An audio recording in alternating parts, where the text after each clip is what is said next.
Oh my God, Toby, what are you doing? You're ruining it. Like Like the second we're going in, like when we're supposed to start talking. That was the loudest paper crunch ever. As he continues eating his popcorn or whatever. Now I know why you muted your mic. Oh, wait, we have to start over. I forgot to hit record on the video. Okay, we're starting over anyways. That's Okay, funny. mic's off. That's freaking...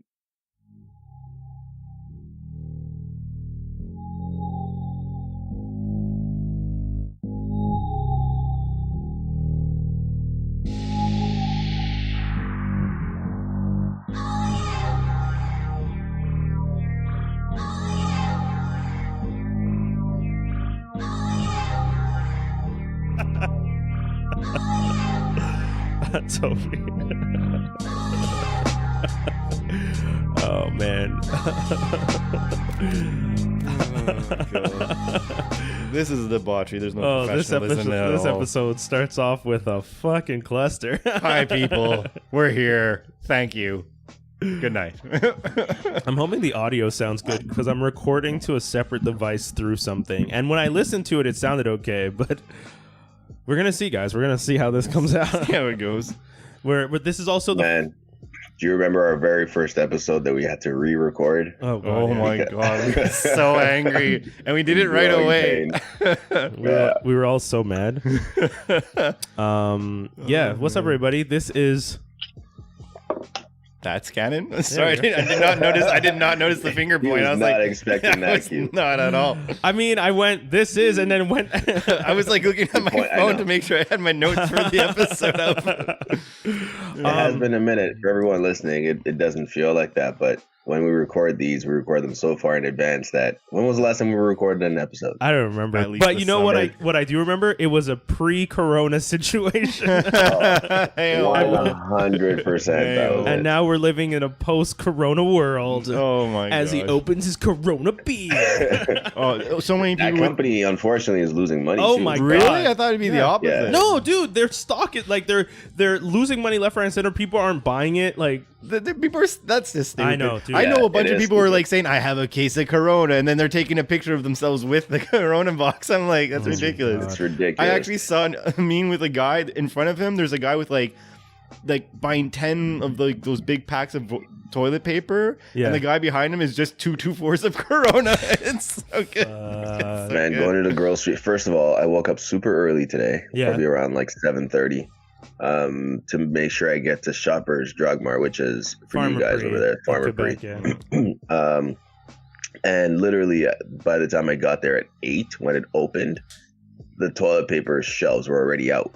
Yeah. Like they restocked it the night before. That's how I knew, because I called them. I'm like, when you guys restocking toilet paper? Because I actually need some. Yeah, like genuinely need toilet paper, not because there's a pandemic and for some reason a viral pneumonia pandemic has led you to decide to buy toilet paper en That's masse. because every cough insane. requires one roll, bro. Oh my God. I wonder how So much. See, stupid. that's a I wonder how much they made as a company. Oh, hand Since, like, sanitizers Cottonelles and of the people world. like that. Oh god, it's going off the charts. Yeah, Procter Gamble supposedly is like killing it right for now. sure. Yeah, like yeah. Crazy. wait, and right before people get the cure, you sell all your shares. Now, the one thing I am mad about myself, because I didn't really take this too seriously, guys. To be honest, it took a little bit for it to sink in. I was staying aware and checking up on the headlines and see what's actually new about it, because they're tracking it like crazy, obviously. Yeah. But I wasn't expecting once I think it became real for people. NBA. Once their sports got shut Yeah, down. yeah, that's what it The was. moment the sports got shut down, everything got sold out. Yep. Okay, we got to get into it, kids. So if you're Yep. tuning in, this is That's Canon This here is on a comic book show, by the way, guys. Yeah. On FranklinArmstrong.com. We're not doing The Walking Dead as much as that sounded like a Walking Dead intro. This week we're actually doing the comic The Boys Volume 1. What was Volume 1 called? Volume There was one, just the boys. well, Volume 1, I don't know, but I know Issue 1 was called Name of the Game. Okay, yeah. Mm. Yeah, because I know it let me ends see, by Volume saying 1. Cherry Conclusion. And then I was just like, Yeah, no, the Boys Volume 1 isn't. It's just Volume 1. Volume 2 and 3, those have names. Okay. Yeah. So yeah, we're gonna be talking about The Boys. It is a comic book that was written by Garth Ennis. My boy Garth. Oh, you forgot to write it. Hey, you got the clicker there. Yeah, but I like usually Garth, we boy. put it. It's been this long You since want me we've to done read it. the Yeah. foreword? yes, please. The forward, please. All right. Do So The Boys Volume 1 collects issues number 1 to 6, which is what we've all read, right? Yeah. Okay, good. And its sort of byline goes like this. In a world where costumed heroes soar through the sky and masked vigilantes prowl the night, someone's got to make sure the soups don't get out of line. And someone will. Billy Butcher, Wee Huey, Mother's Milk, the Frenchman, and the female of the species are the Boys, a CIA backed team of very dangerous people, kind of like Suicide Squad, minus the blow up chip in the head, and they actually want to do it. Each one dedicated to the struggle against the most dangerous force on Earth, superpower. Some superheroes have to be watched, some have to be controlled, and some of them, sometimes, need to be taken out of the picture. And that's when you call in the Boys. That was a long ass byline.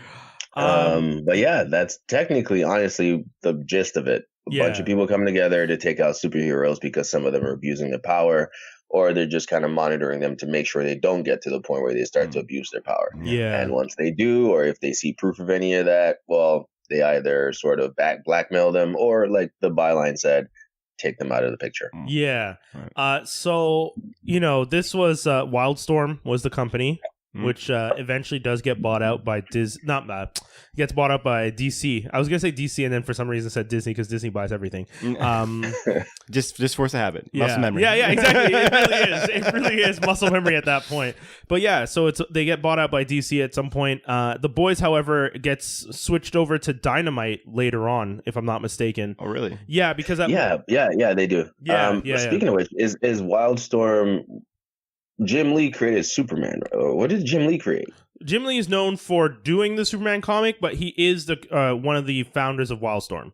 But then I guess, his relationship with Warner Brothers and DC ran so deep that once Wildstorm wasn't doing as well, I don't even actually understand what happened with Wildstorm, to be honest.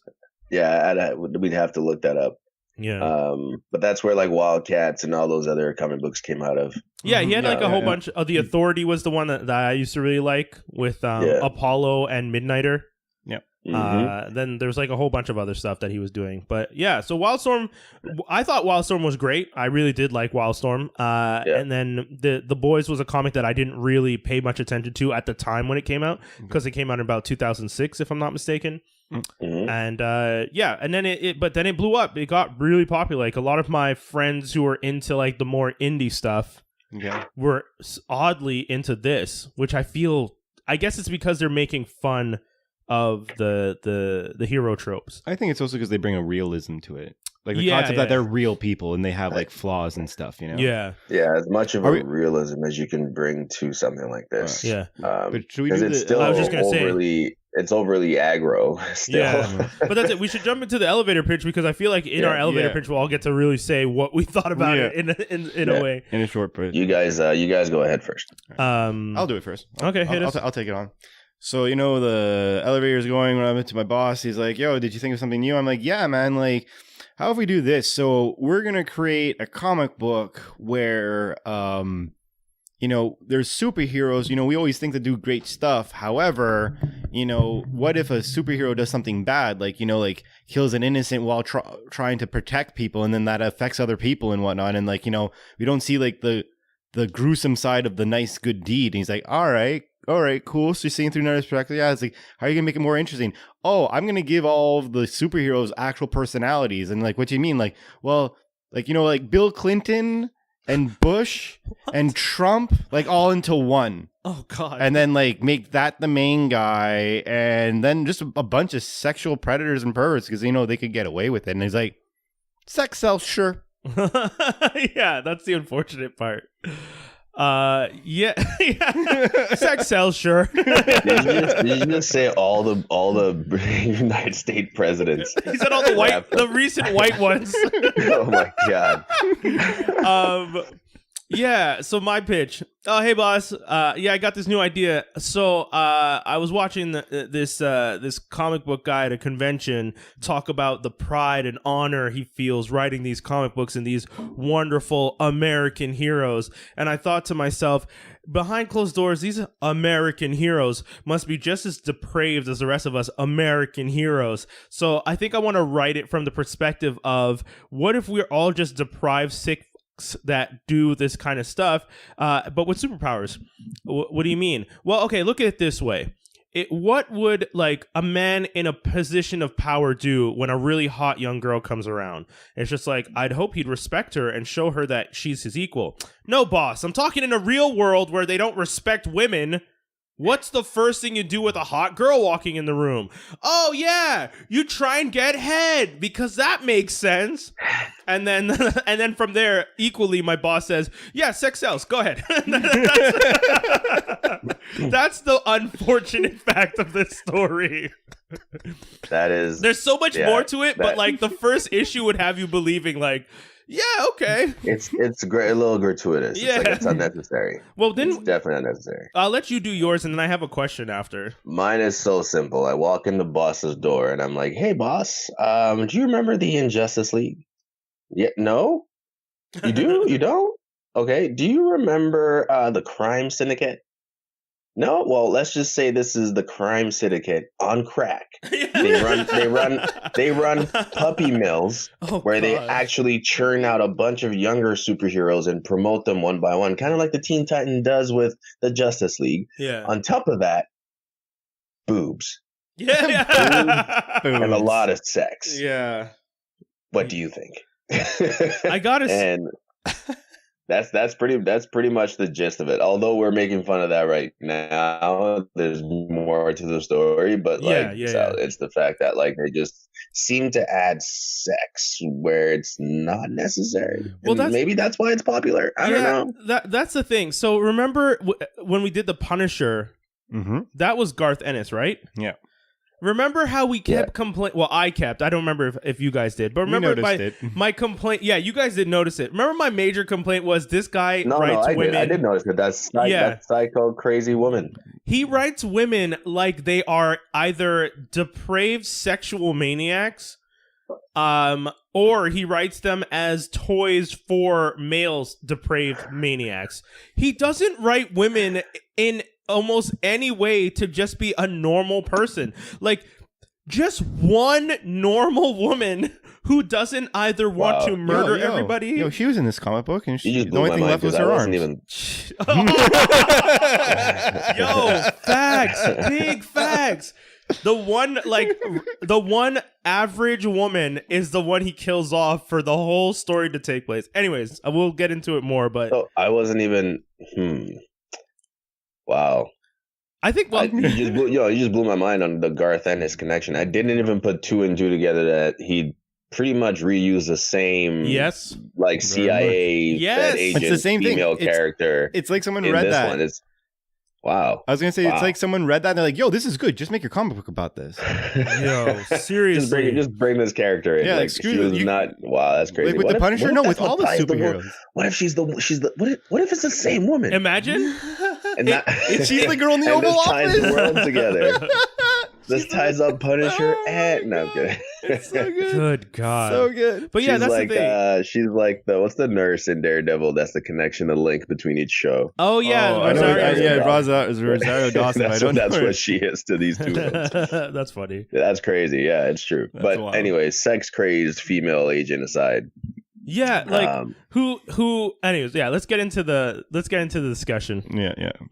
Okay. So when I took notes yesterday, I took notes on each issue. Yeah. Oh, okay. Same here. So I guess we can kind of go in that order. But did you want to maybe discuss the plot? Yeah, I'd say just discuss the plot, and we'll naturally probably flow into the characters. So no, I was actually telling you to discuss the plot. You're telling me. Excuse me, dictator over here. I emphasize the dick. Oh my goodness. Hey, we're doing the boys, bro. Hey, Dave, let's keep this like off air. I already have no clue what's happening. I'm just much like the comic book in the first issue. Fucking right. That's very true. Well, it jumps right in. Yeah, it jumps right. It does not hold any punches back. It jumps right in. One of the first 10 words, 1, 2, 3, 4, 5, 6, 7. Fucking and cunt are said in the first 7 words of this comic. Yeah. Like, what the hell, man? Anyways. So basically the comic book starts, you start getting introduced a little bit to Butcher. You get introduced to Huey. And Huey is a simple Scotsman in this one. Yeah. In this one so I guess we'll talk about the points as when you bring them up. I'll talk about that. First of all, this takes place in Scotland, like you said. And when I was reading it, I wasn't expecting, because the TV show that we all saw is based in the States. Yeah. So I wasn't expecting that. But when I read it, I was like, oh, this is Australian. So I'm reading it. You know, in your head, you're reading it in an Australian accent. You mean and Scottish? Then they mentioned Scotland later. I'm like, oh, right. Because it was kind of written in a way where you couldn't really tell that it was Scottish, right? Yeah. And I'll tell you which line once I find it here. The first time we meet Huey. When he loses the love of his life? Oh my God. Jesus. But I mean, if anything, one of the first things that I'd like to notice about this comic is that they obviously, when he was writing this, he wanted to create a character who's so insanely aggressive and angry. And Billy Butcher is like Billy. You know what? We joke about the Punisher, but Billy Butcher is essentially the Punisher. He is. Dude, he's reusing. That's crazy. He even looks like him. Yeah, like when I think about it, I'm just like, oh, I get why they gave him the Punisher to do that whole run, because he's already done a version of what he could do if he had the Punisher. Yeah, basically. Yep. That's why the characters seem so similar when I think about it. It dawned on me now even more, but it's just like I didn't even put the Punisher and him together. I'll look it up. You guys keep talking, but I'll look up which one came out first. Yeah, so like what happens at the beginning of this story is that you see Huey. Huey's a Scotsman. He's at a fair with his girlfriend, who they just right away express the love for each other, like, and they're like, oh, when did you know? Oh, it's the first week. I didn't need to wait a month or two or whenever you just finally told me. And he's like, I love, and then all of a sudden, boom, you just see some bad guy get thrown into the wall. The girl no longer exists. Huey's holding her dead hands, or sorry, I should say is her forearms up to her hands. Then A-Train just runs by and basically says, get the fuck out of my way. Ends up acting like as if he saved the day, talking about how he had to like do a proper trajectory in order to hit him. And even the police officers are like, dude, get the fuck out of here. You're an asshole with what you've done. And they don't care about collateral damage. That's like your first clue. Like, guys, right away. Super quick, the Boys comes after the Punisher. So he definitely did the Punisher and then was just like, oh, I'm totally taking up. I want to, like, these are stories that they didn't approve, and I'm going to write this. That's what it feels like. There you go. Yeah, sorry. Yeah. And then it worked out for him. Yeah, very much. Completely. And then one thing you see on the side, like that's the side of, that's like the Scottish side, let's say. And then let's just say also smashed into that wall with a pretty gruesome image is his girlfriend sort of painted into the wall. It almost looks like, what's that guy who does the painting where it's always the people throwing the things? It's like always that street art thing. That's what she looks like. Yeah, I know what you're talking about. I can't remember the name right now. Yeah. But that's funny. Yeah, it looks like a Pollock painting almost. Yeah. Like that's her body. Ugh, what a horrible description. It's really true though if you look at it.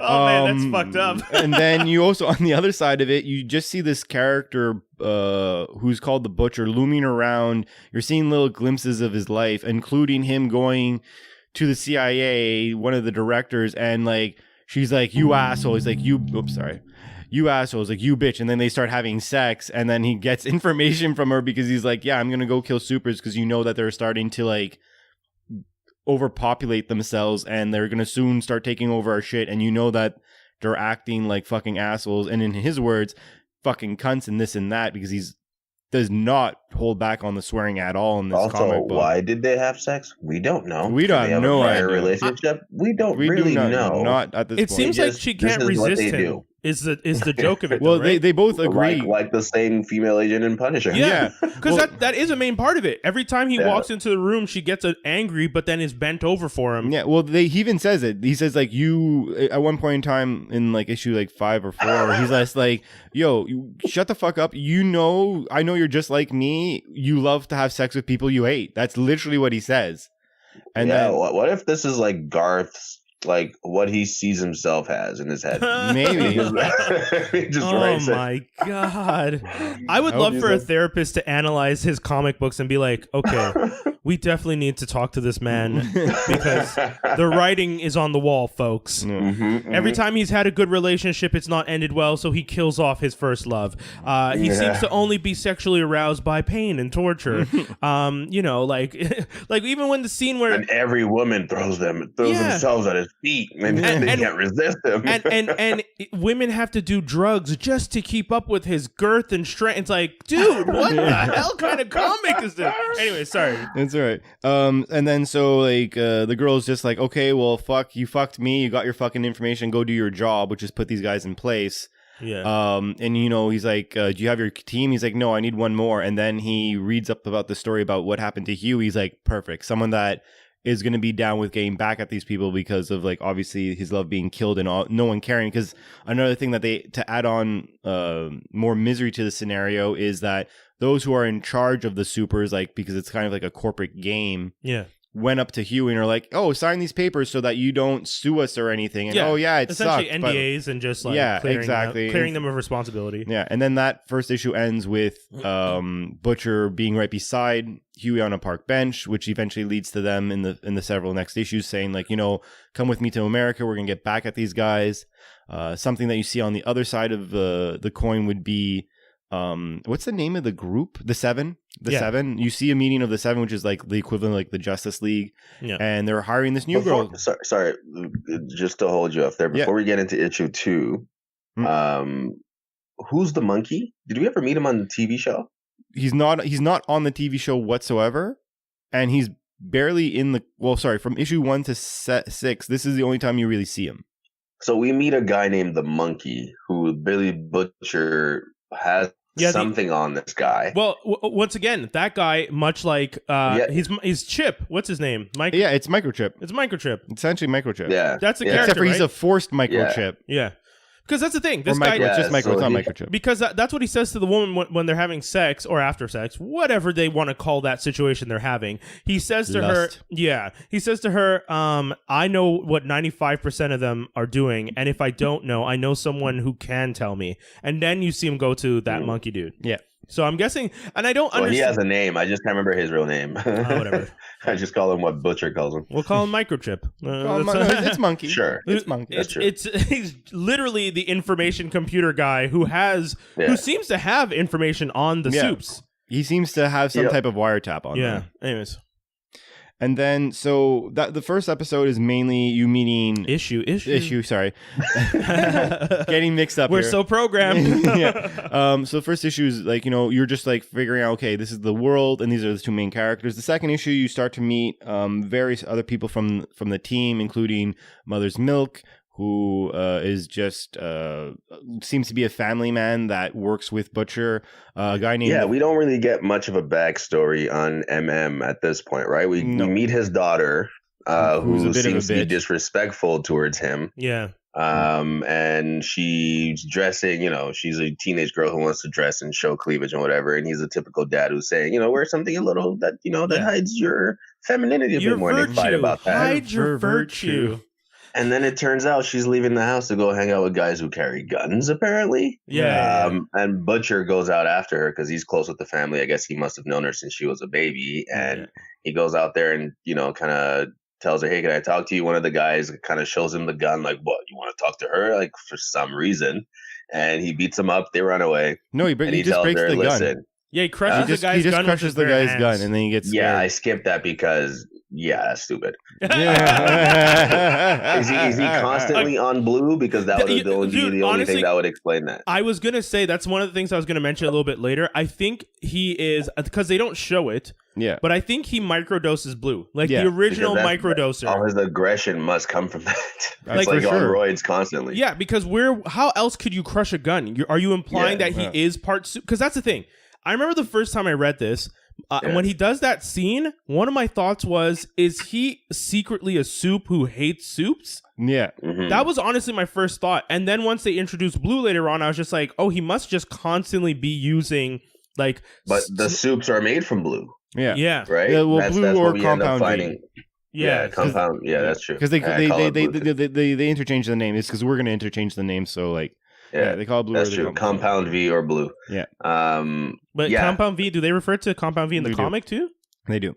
Oh, I didn't remember that. He does when he's explaining, because just like to go a little, so compound V is something that you eventually find, or blue is something that you eventually find is what makes the superheroes. But then you find out that the boys end up getting a hold of that, and they all inject themselves with it, so that if they ever get into a fight with they can keep with up. them, they could do that. And then how they give it to Huey, which is a little disrespectful, is that he's like, "Oh, just can you come here? I have something to tell you." just And he injects him in he the just zaps him with it, and then you find out that's when he gives the whole explanation, which is roughly issue 4-ish, something plus, like that. and plus the big thing is like the stuff they have is pure uncut, and the stuff that's usually in the streets is like, because you can get blue, which is the drug street version. Yeah, Essentially, what you're saying is Compound V is the straight stuff, and blue is like the street drug version. crack and cocaine. Yeah. Okay. Exactly. Anyway, sorry. Yeah, so just to wrap that up, Butcher goes to talk to the daughter, tells her, "Hey, tighten up. Your mom is a cunt, Yeah. and like a dirty whatever. So go apologize to your dad, because." Ennis does not respect women. Yeah, I was going to say this for all that's female something viewers. that- We don't like that's- using that word. It's his words. We have to. We're That's just citing. actually- We're just citing Well, the comic book. That's true. That's true. I should preface it by saying Yeah. it's this is like literally what's written. And I'm wondering now, like, But I also would this book fly now? Okay, so- it would, You know? because it's considered British slang with how he's talking. I was gonna say, because Right. one of my friends from Australia, and maybe it's Toby, maybe that's one of the reasons you felt the Australian thing. One of my buddies from Australia, the word "cunt" is just the word "fuck" to them. Yeah, Exactly. It has he's never, the first time he was like he was telling me the story about the first time he used it here to someone in front of a woman, and the woman got really mad at him, and he's just like. And he's just like, and he didn't understand why. He was just like, I don't understand what's going on. And I was just like, and then I knew why. That would suck. Yeah, he understood why after, because someone explained to him afterwards. It's like, yo, dude, that word, like, and he's just like, oh, because over in Australia, like, use we it like use it's nothing. I don't say I don't say fuck. I say cunt. Like that's like if something bad happens, he's like cunt. He's just like he just says it. So Yeah, you know, again, apologies to everyone who's listening who might be offended by the word, but we're just using it in context of what we're saying. Yeah, in the We'll comic try book, to they use it a minimize lot. it as we go forward. But After we've said it 8 times in a row. yeah, I know. Cunt. Yo, speaking of weak C's, Homelander has some ridiculous thighs in this. Did you guys see? Did you guys notice? I like that the bodybuilder is like, yo, man, do you see those thighs? No, that's not even why. It stood out so much. Actually, let me point it out. It's issue 2. You guys have it in front of you? Yeah, I can pull it up. Okay, so I have issue 2 up, and I think it's when we first meet Homelander talking to Starlight. Oh yeah, I mean, they needed to show his muscular features then, because he's about to drop trowel. That is and ridiculous. Introduce his member to her for her to salute to. It's just like that this artist is that you when he don't like. still It's had his just suit it's on. Jeff Loeb, bro. This is all Jeff Loeb. Yeah, I guess. There's like an entire generation of artists who are inspired by a guy who like demorphed the human body in ways that doesn't even make sense. Yeah. Oh wait, it wasn't issue 2. It's issue 3. Interesting. Actually. Yeah, so speaking of which, you can tell him what Homelander ends up doing after he meets her the first time. Well, yeah, I was about to say, like, so you end up being introduced to the boys slowly. You end up getting introduced to the Frenchman who just gets into a fight at a cafe and then ends up seeing the Butcher. Like, sweet, fuck these guys. We're gonna go and kill superheroes. I do now. enjoy that he doesn't call him Butcher. He calls him Chartre. Yeah. As in like, Charcutier. yeah, which is a French word for butcher. Yeah. Oh Although boy. they misspelt it, if you notice. I know, yeah. As a French speaker, I didn't was even catch that. offended. I know, me It's too. It was a amazing. glaring mistake. I was like, come on, Garth. At least, like, just That's ask a French hilarious. person. I know, right? Or Google it or something. And then you also get introduced to the female, a little different from the TV show, but we'll get into that later. But so you also get introduced to the female who you just see her go up to a building where she obviously apparently has to hurt the people inside. They open the door, she goes in, and she blatantly kills everyone, or looks like it, because the only thing you see is a ripped off face get thrown against the window. I'm like, oh, okay, this girl's fucked up. That was intense. Yeah. That was intense. So she's someone who used to run with the boys, but everyone's disbanded and doing their own thing, and she's apparently a hired hand for whoever wants to hire her to go kill people. Yeah. And she apparently murders people in brutal ways. And one of the ways we hear about her in the first 2 issues, or the issue prior, is that Butcher is like, oh, I might have a sort of a location on where she is. Because I heard that someone had their face ripped up and shoved up their butt or something like that. It was and you're like, wait, what? And then when you do get introduced to her, you, like you said, you see someone's literal full face, ripped off their head and thrown against the window. But like in a way that it looked like she's like peeled the whole, not just she the scalped his face instead of scalping the head. She scalped the face, and then like. And then when it hits the glass, you still see like the nose. It's like you know those rubber things when you melt it, it kind of like drags down. She's a pro at it now. That's why it's so clean. For sure. And then the other thing that you see on the other side of the world during this time is you get introduced to the Seven. You get introduced to Homelander, who's essentially the equivalent of Superman in this world, and he's introducing the new recruit. It's a young, very innocent lady who's like from like some southern town and was part of like that young group of superheroes that was fighting the good fight and this and that. And he's like, oh, that's perfectly fine. So you got to come in and join the team, and you got to pay your dues by sucking my dick. And he just throws down his pants that randomly. What super a random. and he exposes himself and asks her to, quote, suck it. Yes, like very DX style. If he was wearing a DX shirt, I would have died laughing. And then the 2 other people walk in. It was A-Train and Black Noir, and they're like, "Oh, thank you for coming, guys." And they're like, "Nope, this is a freaking you're doing what was it, motorboating? No, train. You're doing a train, literally running a train. They want to run a train. They want to train, and they just Garth throw down Ennis their pants. Does not respect women. I'm going to say that repeatedly throughout. Dude, you know what's funny? I want him to come on the show just to like explain himself. Just explain yourself. I just want to be like, Garth. Everything aside, when you're writing these stories, do you feel a tinge of like maybe I shouldn't write it this way? Like, should I not make it that we? I just want to ask which one hurt him. It's tough. It's like it's necessary. The thing is, I know what you're about to say. Kind of story. Yeah, with this, where it's headed with this kind of story, I think it's okay because it shows how Starlight, even though she.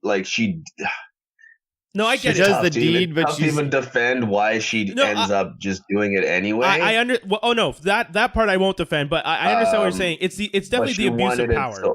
Yes, they abuse it, so it shows like the Harvey Weinsteins of the world and all these people. This is like their dream, and you know that this is what the only thing they want, and you use that to get what you want. Yeah. And at that point, you're literally stripping a piece of their soul from them. Yeah, you know what I mean. Yo, and man, then you could say no and turn it down, but then that was your dream. This is the only thing you ever wanted. So I never fault anyone for, unfortunately, falling for these abusive people in positions of power. It's crazy. So that's kind of what the story is being told. So in this scene, that's in this really case, good point. I approve of Ennis, but in the other ones that the several other ones, the many other ones.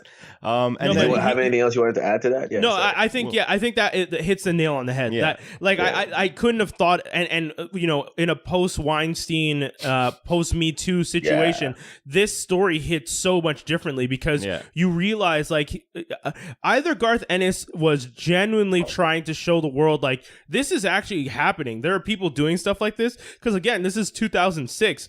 I mean, he was forward thinking. Well, people knew that it was happening, but it wasn't something that people wrote about. It wasn't part of the public conversation. Wow.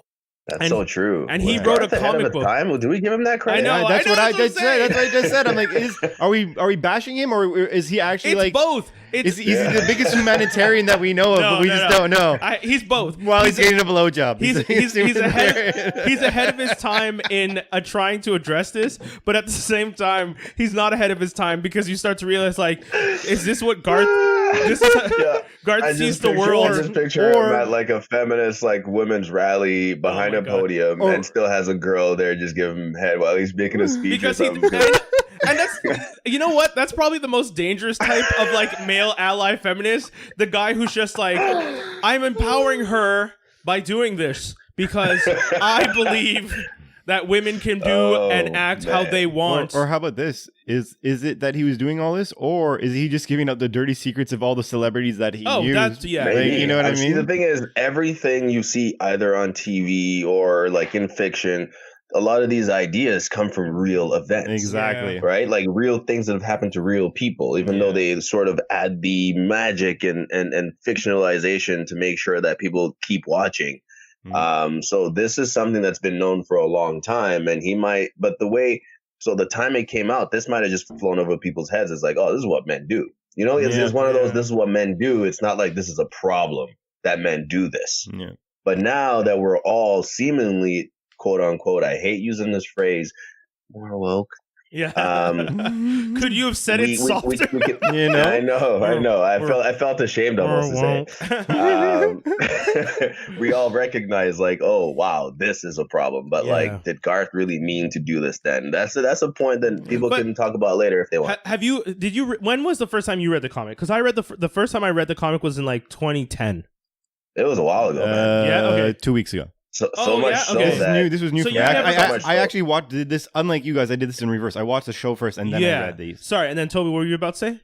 Yeah, so much so that I didn't remember a lot of the stuff. I think the show kind of took over the memory, and I thought the show was harsh, and I'm like, oh. No, I remember. I don't remember reading it because it didn't ring the same. Does it make sense? It didn't feel the same as the first time I read it. Yeah. It's weird. I read it in 2010, and in 2010 thought Garth Ennis was a psycho. Like, I remember thinking, this guy is crazy. What am I reading?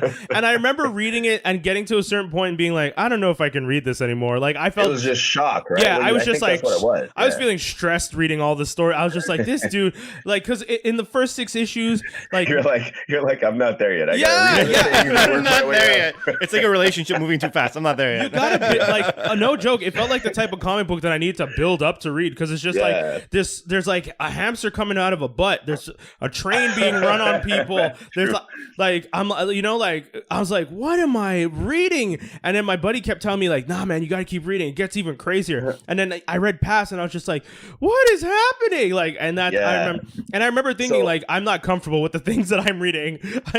Like, if someone asked me, there was a time where we weren't very much into the graphic novel. Like 2006, I was still kind of coming off comic books. You know what I mean? Like the superhero and stuff. Graphic novels were kind of gaining popularity, but they weren't like part of mainstream lore at that point. Yeah. So like something like this coming out and being popular and coming into the ether at that time, you're like, whoa. Yeah. Like, are you allowed to write? Are you allowed to write this stuff? Yeah. Like, it was kind of like that. It was a shock of it, right? And also, it's funny that you use Crime Syndicate of America, because Crime Syndicate... That's what this reminded me of. But the version of Crime Syndicate that we have now, the 2007 comic where they came back and you got reintroduced them for one of the first times, is actually after this. So they probably got because this is 2006 and the Crime Syndicate comes out in 2007. Yeah. And you could see the similarities a little bit, like especially like I feel like the Maeve character. Yeah, they didn't take all they did. They said is like, this is a good idea, but we will just take one bad characteristic from each. You know what I mean? Like Homelander is completely omniscient and powerful. Sure, we're gonna give that to her. Oh, she's a complete bitch and doesn't give a shit about anyone. Okay, we'll do that. She's an Amazon. Yeah, exactly. Oh, the speedster is going to be the sexual deviant or whatever, you know? So then just interesting.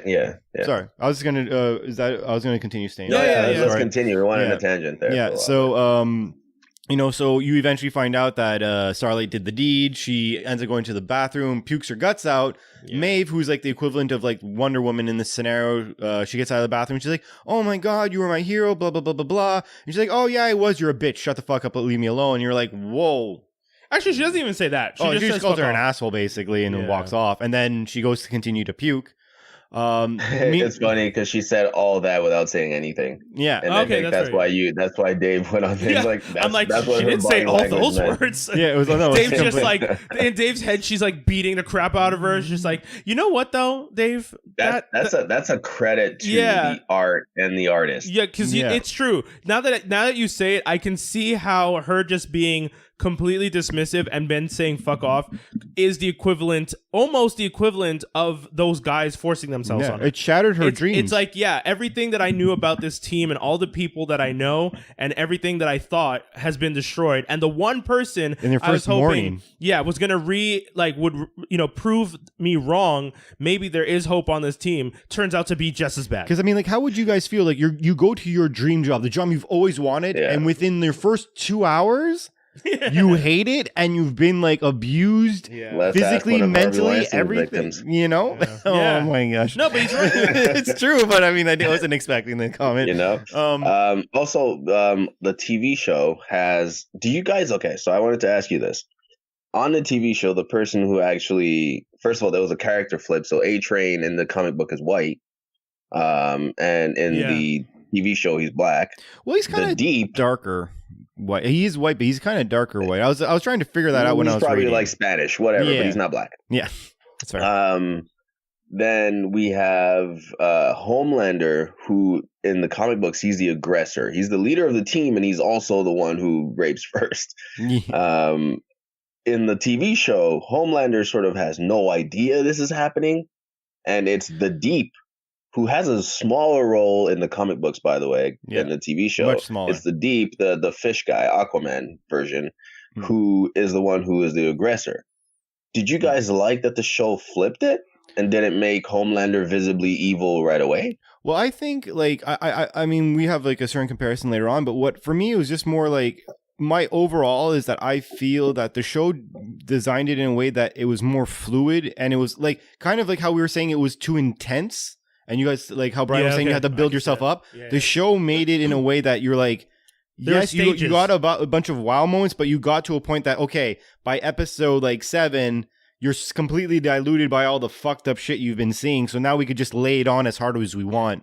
But like, do you think you're only saying that because you're used to TV doing it that way? Or do you think you would have been okay with the nonstop sort of like profanity and I don't think the show would have been as successful had it done it that way. I think there's the show is more fluid, whereas in my opinion the graphic novel is a bit dirtier. Yeah, that's fair because you're the one thing that you going through what we even the stories that I'm saying the story a little bit linear so that the people listening to us are able to keep up, but all of this is very much like Pulp Fiction style. They're cutting and pasting things everywhere. They should have read this. So we're going to jump around a bit. Yeah. Like, hopefully, if you're listening to this, you've read the comic because, we've spoiled so much stuff. Like, don't listen to That's Canon if you haven't read it. And if you haven't read it and you just like listening to us, don't be mad if we spoil stuff. Yeah. It's going to be a conversation about a comic book. And that's where, on my side, and I understand what you're saying, Toby, I think one of the reasons they did that is because they wanted to hide Homelander. They wanted it to be, for those who didn't read the comic book, when they watched the show, they wanted it to be a bigger reveal. Yeah. Because Homelander doesn't seem as twisted in the first few episodes, whereas in the comic book, the first time you meet him, he's a pervert. He turns out to be a complete monster. Yeah, and then the second time, the TV show does a better job. And sorry to cut you off there. No, it's my bad. The TV show does a better job of sort of showing you how much of a sociopath he is, because he can hide behind this veil of pure and goodness, and then there's like this other side of him that's freaking scary evil. Yeah. He actually, like, I'm watching him like, evil. Like, he is terrifying. Because even in one of the scenes, you see what I found really funny is that when the Seven finally have their first meeting, and you see Starlight, she's like, okay, like, I had a bad morning. My heroine, the person I always looked up to, is a complete bitch. But maybe this meeting, something will come from this meeting. And they have a meeting, and the only two things that happen in this meeting is that people are bitching about their contracts and money that they're owed, not about the problems of the world. And meanwhile, the whole time, A-Train is just doing like this slurpy cock thing to insinuate like I want round 2. Her. Yeah. And then what's fucked up is right after that, which is in my opinion one of the scariest, at least in this 6 issues, it's one of the scariest moments with Homelander is like, yo, what the fuck was that? Beats the shit out. Well, it doesn't beat him, but he beats up, smacks up A-Train a bit. And when A-Train is like putting up his hand to defend himself, he's like, oh, what, you're raising your hand at me? And then his eyes go super red as if he's gonna like vape him right there. I was there, I'm like, holy shit, but this guy Homelander, is fucked. Homelander owns A-Train. It's almost like his pet, sort of like the way. And he's like, and after he sort of chastises him, he literally Homelander starts walking away, and he goes, "Do not move from that spot until I'm gone." Yeah, that's and you're like, "Holy smoke!" Now, I mean, I don't want to say it's so bad, but like that's the type of abusiveness that is like bad. That's like you like remember my name. Well, that's like instilled like he's a dog. Yeah, he's literally treating them like his pets.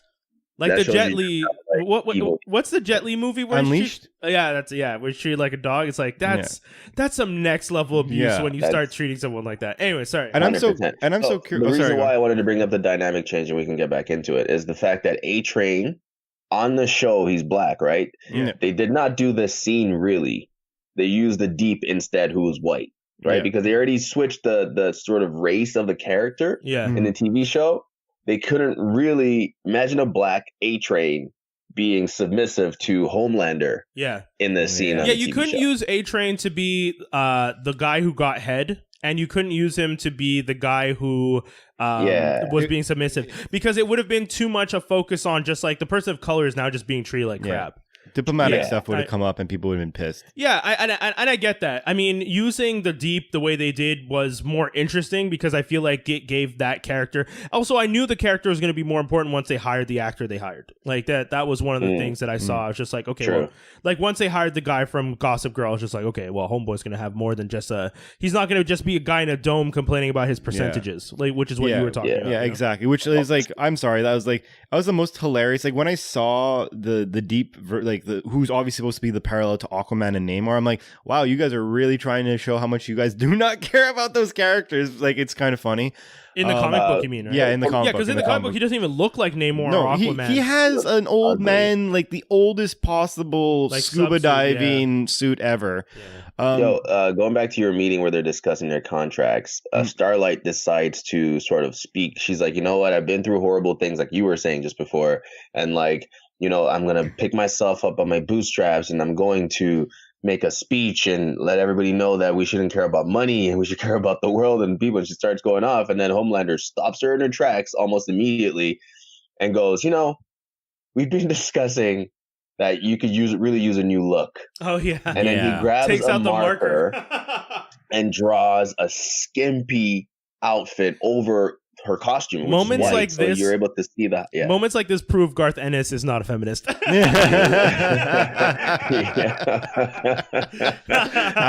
got nothing to say. All the good or he writes that sort of male character very well, like that ruthless too man.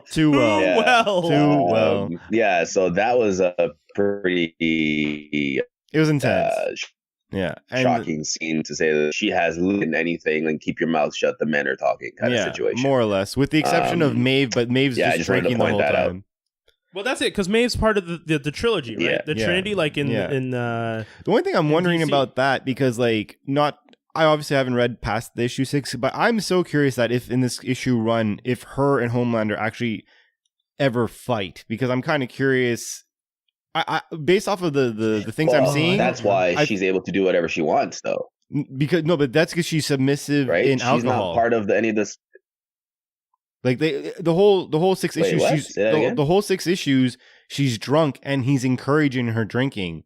That's how they put her in submission. Yes, because she doesn't care. That's how drunk. he controls. That's what I'm saying. Yeah. Well, not also that. Did she hear? Okay, so here's the thing. She's obviously fighting her conscience, because that's really what you do. You turn to something to numb you. Yep. So her thing was alcohol. Yeah. But at the same time, the reason why she's also able to do that and not really be part of the whole discussion, Homelander is sort of still looking out for her because she's one of the top 3, as he says, and she's still getting money to keep her sort of like enticed because she's done bad things in her life. You can tell. Yeah. And she's fighting her conscience, like I said. And I think she's also super powerful, and Homelander doesn't want her off the wagon. Yeah. No. Right? Because he's going to have to fight her. Yeah. Yeah, she's gonna like start to clue in like, oh wait, I'm on the wrong side. Oh wait, this is not right. Yeah. I'm And in spite of all the bad things I've done, doesn't mean I can't do something good. But at this point, she's like completely lost, and she's doesn't completely care. gone. And then, so then the story picks up relatively quickly after that. Yeah, I was gonna say, the boys basically end up introducing Huey to everyone, and they're like, okay, well, we're going to go after this team. It's called Kicks something, Teenage Kicks or something like that. Yeah. It's a young group. It's essentially Teen Titans.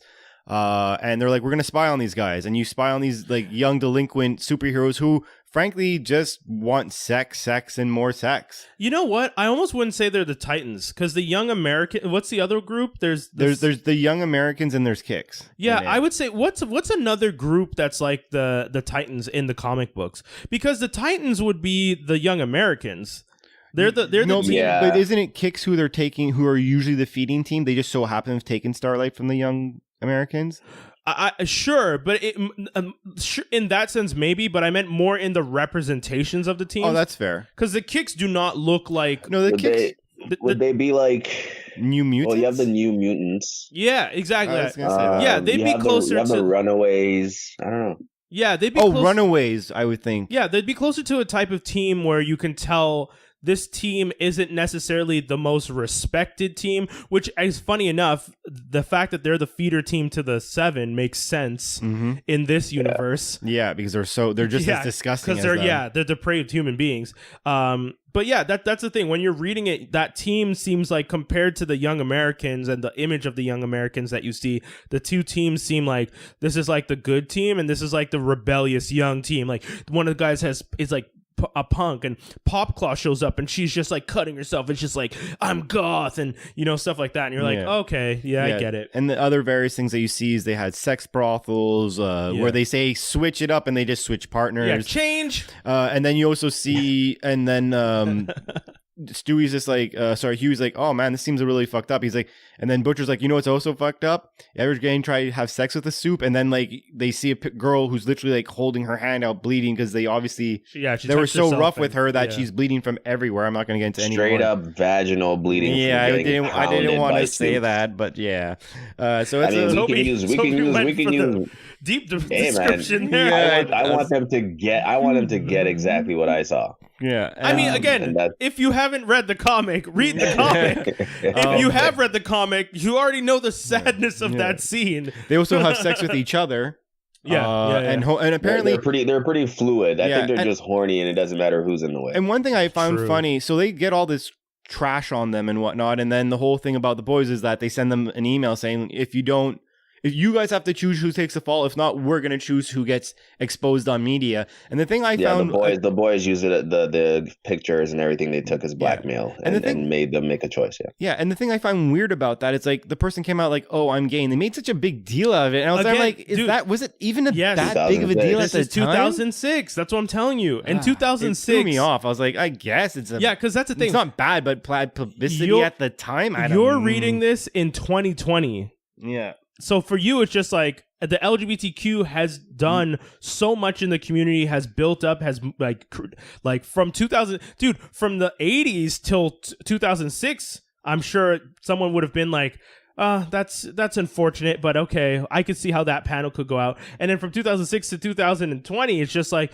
what the hell? Like, why would this even be a thing? You're gonna blackmail somebody about their sexual orientation, which unfortunately though probably still happens. There's probably like, think of it this way: athletes, who was the first? Wasn't there just one openly gay football player, and he ended up not playing college? Yeah, he got drafted. But then after like a season, he was kind of out of the league. Yeah, and that's in 2018 that happened. That's bad. Maybe 16, 17. Okay, but so 10 years after this comic book, where being gay was like would have at least seemed Michael Sam. Yeah, would seem more acceptable. 10 years later, 2014. Oh my God, it was 2014? God, that felt like it was yesterday. It's worse. But yeah, 2020, man, like that now that seems ridiculous. But unfortunately, one, there's still parts of the world where it's not completely, and two, like you're reading it in an era where like we're supposed to be more understanding. So they blackmail them, and in between those two moments, after they blackmail them, at some point in time, Huey ends up getting blasted with the compound V from Butcher, who tells him, he's like, you're gonna start gaining powers so you can defend yourself in a bit. The only thing you see in between this is that you find out that Huey meets Starlight in civilian clothing on a park bench. Yeah, Annie and I think it's Annie. And they have in Central Park. Yeah, randomly. And they have a nice little chat that you could tell that there's like a chemistry there, and that they obviously would like to meet each other again, and they go their own separate ways. Then when the Seven find out about what happened. Well, sorry, they I think there's a delay on my audio too, by the way, because like I'm talking and then it takes like 3 seconds for you guys to hear it. So they meet on a park bench and they sort of start talking, and it turns out they didn't really give details into either their story as they're trying to open up to each other because they're both sad. Yeah.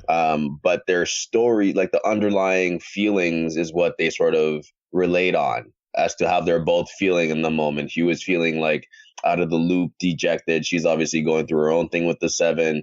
And that's how they kind of relate and meet, but they don't know who the other person is yet. Yeah. And then when that's happening, essentially when they find out who's blackmailed, they find out they're being blackmailed and whatnot, the Kicks. This information gets sent to the Seven, and then Homelander is right away like, oh, it must be him again. And some of the people on the team are like, no, we handled that shit. And it's like, did we? Do we not know this MO? We know who this is. Send them the information anonymously. The Kicks find out about it. They eventually confront the boys.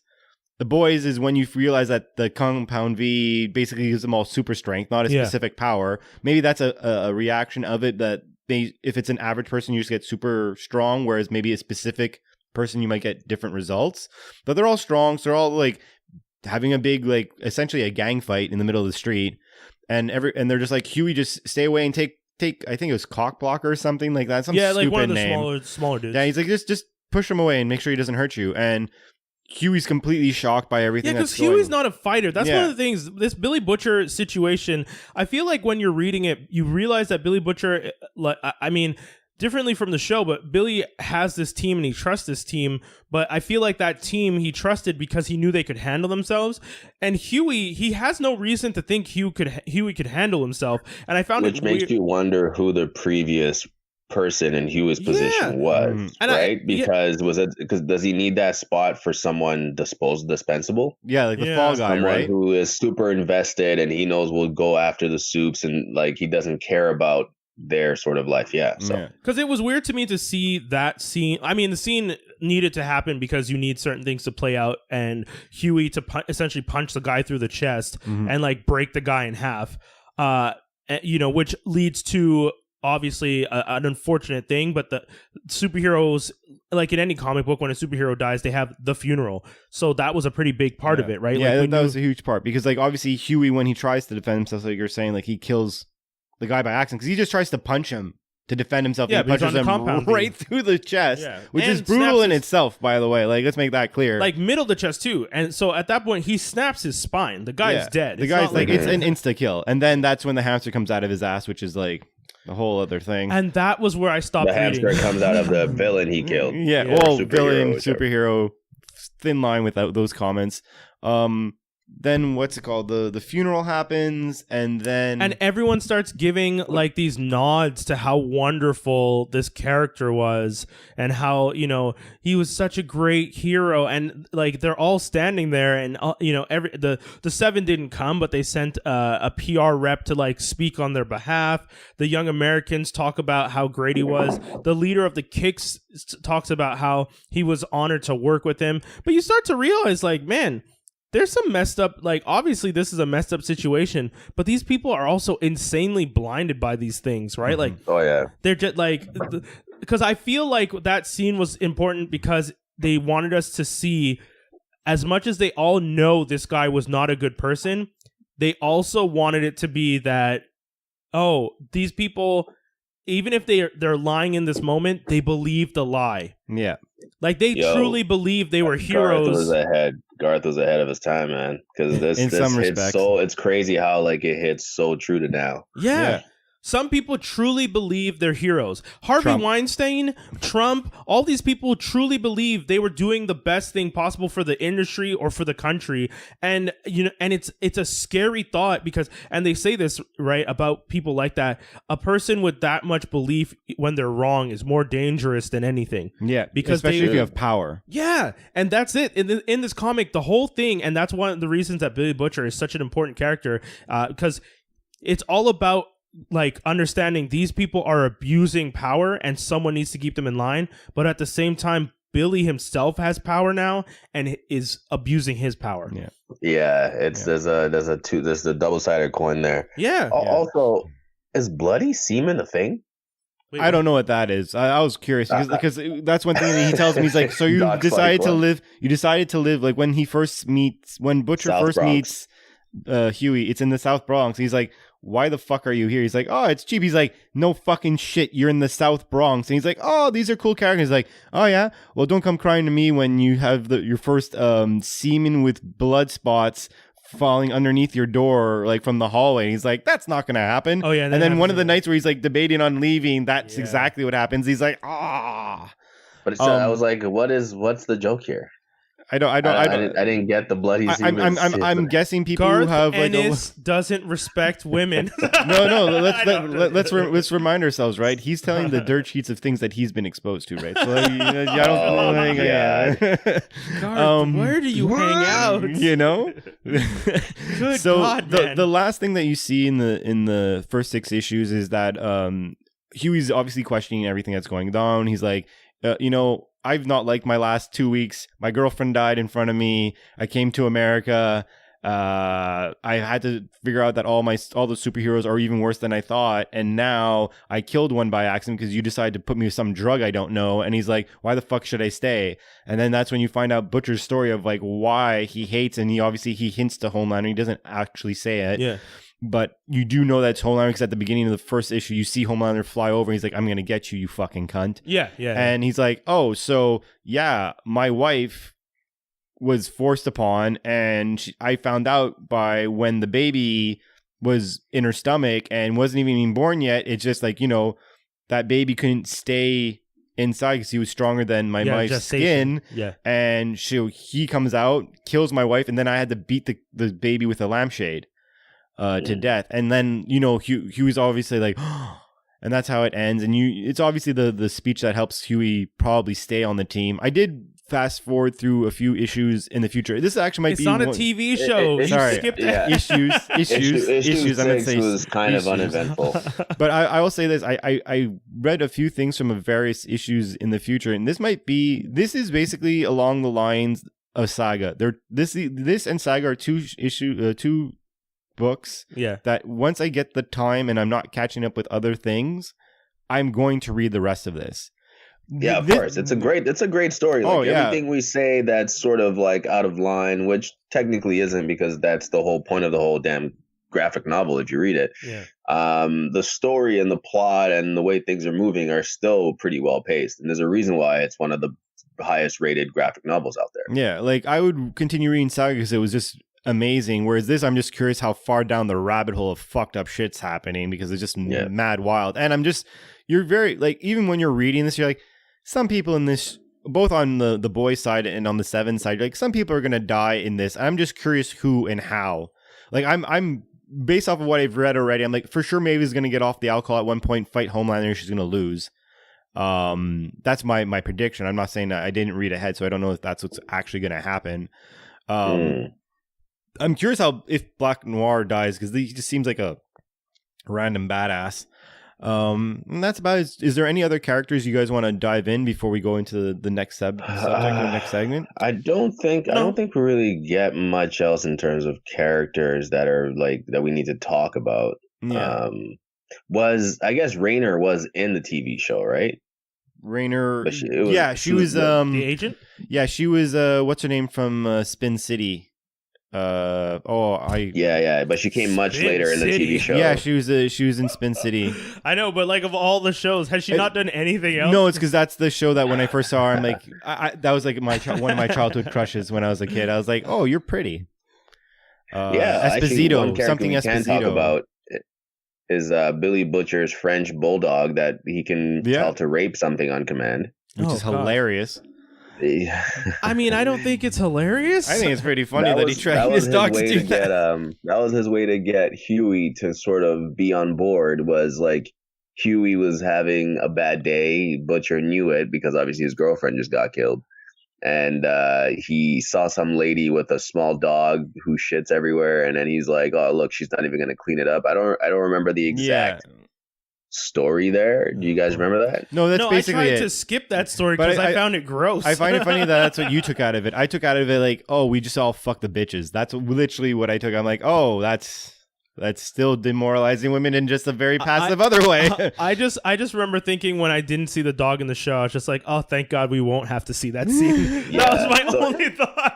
He was just, I guess he was making a metaphor for people who get away with doing whatever they that's want, true. and like, look, she's not gonna pick up her dog because she can just walk away. But watch, I am the law. Yes. So he tells his dog Terror to go after the woman's little dog and pretty much rape it, I guess. That's the thing. Billy Butcher does not respect. No, I'm joking. He doesn't respect a lot. But of things. yeah, Billy Butcher is I think one of the main things they're trying to show you throughout the whole 6-issue run is that he also abuses power. Yeah, like 110%. Yeah, I mean when you're introduced to him, you're just like, oh, okay, I get it. Like this guy has a chip on his shoulder, but then it's just like that chip has led him to think that it's okay to do what he does, which similarly, like the Punisher is angry about something that happens to him. So it's okay to be a murderous psycho. And that's the part that's kind of crazy with this whole thing, because that's, Garth Ennis has a hard on for writing characters who, when they're,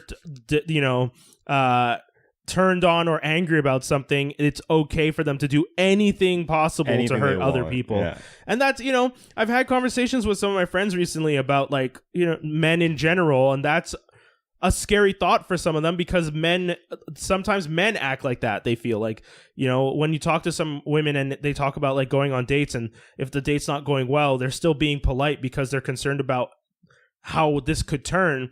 That's the crazy part. These characters are like the worst depiction of what that is. That type of anger where if you don't act the way I want you to act, I'm going to turn into someone who's going to try and make your life a living hell. And Billy Butcher is, my God, one of the best examples of that. And Ennis doesn't respect women. Sorry. Yeah. And with that note, that's the done part of the comic book review. Next, we're going to be jumping into one of our favorite segments, B.F.W, Best Favorite Worst. Yeah. So we're going to be doing Doppelgangers this week. So Doppelgangers being any version of a doppelganger. So anyone who's either a mirror version of someone, whether it's a villain copying a superhero or vice versa, whether it's DC copying Marvel. You could compare Donald Duck and oh my God, and Daffy Duck for all I care. That's what we're going with. Oh. That was wild, bro. I don't think that came out how you wanted it to sound. I get what you're trying to do. I appreciate you. But yeah, so does anyone want to take a first stab at best? Sure. I got a whole bunch because I mean, at this point, we have free reign on what kind of doppelgangers we're talking about here. Yeah. So one of my first ones will be Batman and Owlman. Oh, okay, yeah, that's definitely that'd be your. But which one is it? Your favorite, your best, or your worst? Batman and Owlman will be my sort of neither of the three. They'll be sort of my your special shout out. Your shout out. Okay. The reason being also like there's something that ties them together, and I never understood if this was on purpose or not. But so Batman, obviously, you all know who it is. Owlman is like a super smart super villain who's pretty much created to be Batman's evil counterpart as part of the crime syndicate. Yeah. Of America. Owlman has his own sidekick too. So how Batman has Robin, Owlman has Talon. Yeah. But then, do you remember in the Court of Owls there's Talon, there's a Talon villain on the Batman side of things. Yeah. It's not the same Talon. No. From what I understand, it's not. They have various Talons at that point. Yeah, that's interesting. Okay. All right. Yeah. So those are my special mentions for now. My special mention that I'll mention out the gate is I love Negaduck versus Darkwing Duck. I don't know what it was. Like that's gonna be my pocket in the hole. Like I don't know what it is, but when I saw him, like I almost like him. Like as a kid, I was like, this is the first time I've seen something like this, and I don't know why, but I kind of like you a little bit more than Darkwing. I mean, I'm always gonna love Darkwing, but just something about the parallel and how they were has always made me laugh as a kid. And you got a special shout out before we do it? It's not pocket in the hole. It's ace up my sleeve or ace up the sleeve. Yeah, it would have been ace up the sleeve. I don't pocket have in my hole. You're just losing change, buddy. I mean, I have my best. I don't have like an honorable shout out. Okay, well, so you start with the best. For my best, I think that Blue Marvel is probably the best Superman-esque equivalent doppelganger. I know some people don't really like having those characters like Sentry and all these others being called doppelgangers because they have their own origin stories. But as soon as you created Superman as that first superhero, and then anyone else who came along and had similar strengths and abilities, it's hard not to call them a doppelganger of Superman. For sure. Yeah. So Adam, who is Blue Marvel, I think is his backstory as a almost like an archaeologist who goes on adventures and was part of the Marvel universe, but was like almost erased from history, pretty much. And when I remember reading his first comic and all that stuff, and JFK had to ask him not to be a hero anymore because the public discovered he was a black man, and like there's a lot of cool stuff about him, and I think that's what makes him one of the best, because they kind of took some of the elements of Superman. Like Superman's an alien, and when people found out he was an alien, at first everyone was cool with it. But Lex Luthor legitimately didn't like that he was an alien, and I think the flip side to that was what they did with Adam. I think his last name starts with a B. I always forget. But Blue Marvel was he's black, and once he's black, the public turned against him. Right. Because beforehand everyone was just like, it's cool, this guy's a superhero. It's not a problem.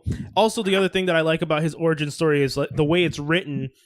It's kind of written like he was the only hero at the time. Like there wasn't really. It's kind of weird because it doesn't make sense in the Marvel universe that he was the only hero at the time. But you could see that there was nods to how Superman was the only hero at the time when he first gets introduced. Because like Blue Marvel's around, he's doing stuff. There's no reference to like Captain America in the issue, or maybe there is, but they don't really talk about it as much. And it's like the '60s, and he's doing his thing, and that's when he gets asked to like step down. And so I don't know, but yeah, I think that's one of the reasons he was the best. What's your best, Toby? I'm probably gonna go with. I'm gonna stick with my crime syndicates for a bit. Okay, that's I'm gonna fair. go with Wonder Woman and Superwoman, who is the evil alternate of Wonder Woman in this crime syndicate. But she comes from a different reality. Yeah. Has the same powers and abilities as Wonder Woman. She even has a same lasso that she calls the lasso of submission. Which is such a nod to the original, like the origin of Wonder Woman too. Yeah, no, exactly. It's really well done. And the kicker for me, and why it's my sort of, I guess, it's weird because best and favorite is a little tough. Yeah. I think it's my favorite for this reason, so I might move it over to the favorite column. Is that her real name is Lois Lane. Yeah. And I think that to me is like a weird, imagine Batman having to fight. Yeah. And she's a superwoman in this reality. Yeah. And her name is Lois Lane, but she has Wonder Woman's powers. Like, talk about tearing you in like 50 different directions. Anyway, yeah. So that's my favorite. Sorry. Okay, that's your favorite. Well, I'll say my best. I think the best, and I know some people. There's even gonna be maybe a friend that mine who's not gonna be happy when he hears this, but it's the truth. I think the best. Not because I think he superseded him or anything like that. I think that maybe he superseded him on global exposure, but I don't think he's necessarily better than. But I think he's definitely out of all the doppelgangers, he owned it the best, and because he was still able to be different but a doppelganger, would be Deadpool versus Slade Wilson. Just because he's obvious. He's obvious. I guess. No, he is. Guess that's true. He is. And then the concept that he's had his own movies. Pick Deadpool. I'm sorry, bro. This is the most obvious It's obvious. answer. But the thing is, it's So because obvious. he's obviously one of the best. He has the most exposure. He's had his own TV shows. His own movies and whatnot. And he's had a slew of comic books. He's been parts of teams. He's very well known. Some people mistake the fact they think that Slade is the copy of Deadpool, and you're like, no, man, do your research. So that to me shows how he'd be defined as the best. He's also obviously one of my favorites, but since people already know that Deadpool is my favorite, I'll give my second favorite out, which is actually Dark Beast. Dark Beast to me is one of the best doppelgangers. Obviously Dark Beast being compared to Beast from the X-Men. Yeah. He's from Age of Apocalypse. I think the whole Age of Apocalypse co-side might be one of my favorite universes, that it's a doppelganger universe as opposed to the Syndicate. But like specifically speaking, Dark Beast is just like basically what if Beast was bad, and it's almost mesmerizing. Some of the, like, as fucked up of the stuff that he does, you're like, man, this would be so fucked up because Beast could have easily went down this rabbit hole, and now we could see exactly what it would have been, and that was wild. Yeah. No, I like Dark Beast too. He's just, like you said, just evil experiments on people, and what kind of, it's like the sort of the Two-Face side of situation exactly. with him and Beast. So that's your best? Well, no, Deadpool would be, I'd say, best, and then I would say that would be my favorite, obviously, with everyone knowing that I love Deadpool. So I did a favorite. I didn't do my favorite. Okay, I'll do my best. Let me do my best now, and then you can do your favorite. Oh, sorry. I thought you did your best. No, I just said favorite before, which is wonderful. Switched it at the end. Okay. As I was saying it, I was like, well, my favorite thing about it is her name, so I guess this is my favorite for that reason. My best will have to be because of the impact of the rivalry, the Flash and Reverse Flash. Oh, nice. Very well said. Very well, yes. Yes. Dude, yes. The Reverse Flash made the Flash break the entire DC universe. Yes. Like, what's Flashpoint? When Reverse Flash ruined his life, Barry's life, by going back in time to kill his mom, erase his best friend from history. And because of the nature of time travel, he couldn't reverse Reverse Flash's actions in the past without consequences. Yeah. It's like, I think one of the only time where I can say a villain scored like a huge, unequivocal, like, supervillain victory.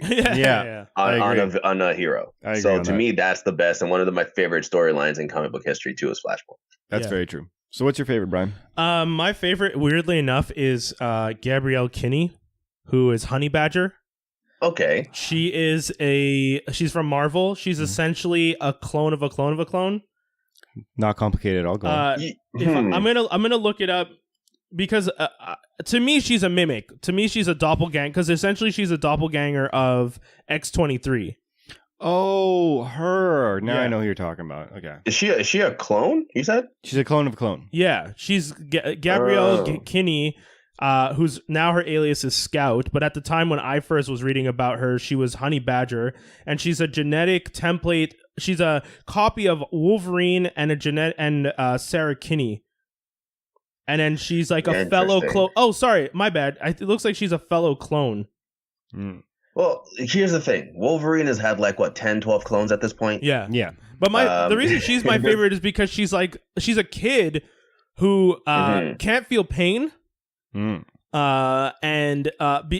like just is so confused, not confused, but like she has so much fun with what she's doing, as opposed to like every other clone of Wolverine has this dark cloud of depression over them.